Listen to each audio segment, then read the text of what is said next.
This movie, to me and for a lot of people, kind of has to be good, because ever since Avengers Endgame, the superhero genre has been utterly terrible. Sure, we have an absolute gem every now and then, but I'd be lying if I said I wasn't tired of the superhero genre. I'm a big believer that Marvel has to completely reset its universe because there just aren't any good superheroes anymore. And the audiences want something new, and DC is already ahead of the curve and decided to reset their own universe with the first movie being this one right here. And so, as you can tell, this movie has a lot of weight on its shoulders. In fact, the entire DC universe is reliant on this movie being good in order to get the audience on board. So, did this movie deliver on that? Honestly, yeah, this movie is really good. This movie is a bit goofier and a lot more comic accurate compared to The Man of Steel, which is a lot more serious and makes Superman less relatable in exchange for being cooler. Now, understandably, a lot of people hated that version of Superman. They felt he was too emotionless, and he just doesn't save that many people. In fact, he's responsible for a lot of deaths. But despite its flaws, I did really like Man of Steel. But this version of Superman is so much better.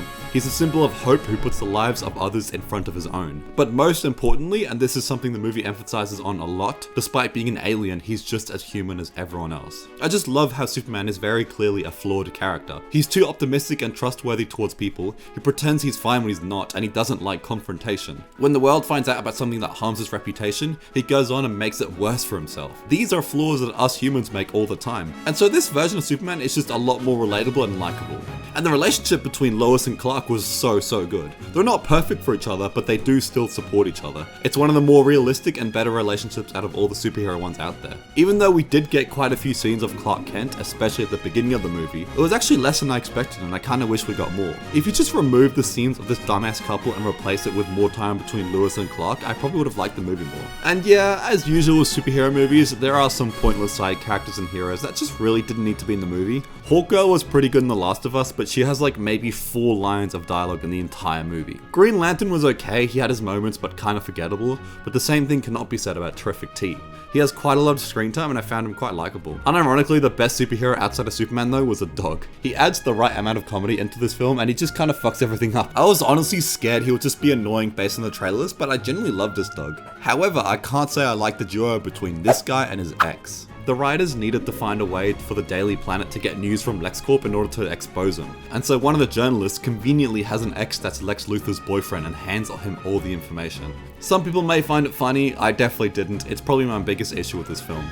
But we're done talking about the dumb characters, it's time to talk about the best aspect of this entire movie for me, Lex Luthor. Nicholas Hoult gives the best performance in the film. He gets really passionate in a lot of scenes and I ended up looking forward to what he would do next. There's a scene where Superman confronts Lex Luthor and he can easily fuck him up, but instead Superman feels powerless as he isn't able to harm Lex without getting into some major trouble. I also love how irrational he can get. He knows exactly what his consequences are from his actions and yet he doesn't give a fuck and just keeps messing everything up, which just makes him much more of a threat. The action was quite fun as well. James Gunn, the director of this movie, is known for having visually stunning, long action takes in his movies, particularly the hallway scene in Guardians 3. And there's another one in this movie that's really fun. And a lot of the action is Superman saving people rather than punching without thinking the entire time. Also, I just have to say, there's this really cool shot after Superman saves a citizen where you see nothing but dust on the screen, but then Superman rises with his bright colors with some incredible music, and you just can't help but feel a sense of hope.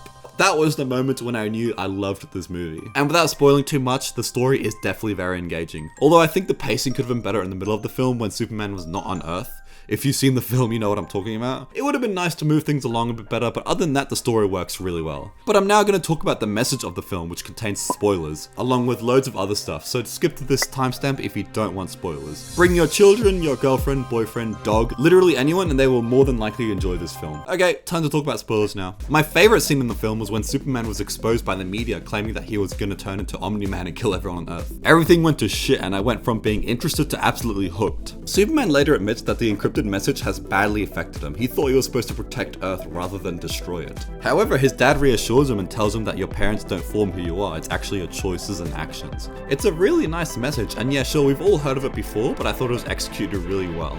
Overall, I'm very happy with this movie. I was admittedly really scared of it being bad. I kept my expectations relatively tame, but honestly, the more I think about it, the more I like this film. So because of that, I'm going to give this film an unexpectedly high score of an 8.5 out of 10. Thank you guys for watching. If you've seen the film, please let me know what you thought of it. I would love to know in the comments below, and I'll see you guys in the next video. See ya! You guys should watch K-Pop Demon Hunters on Netflix. It's so good. Okay, bye!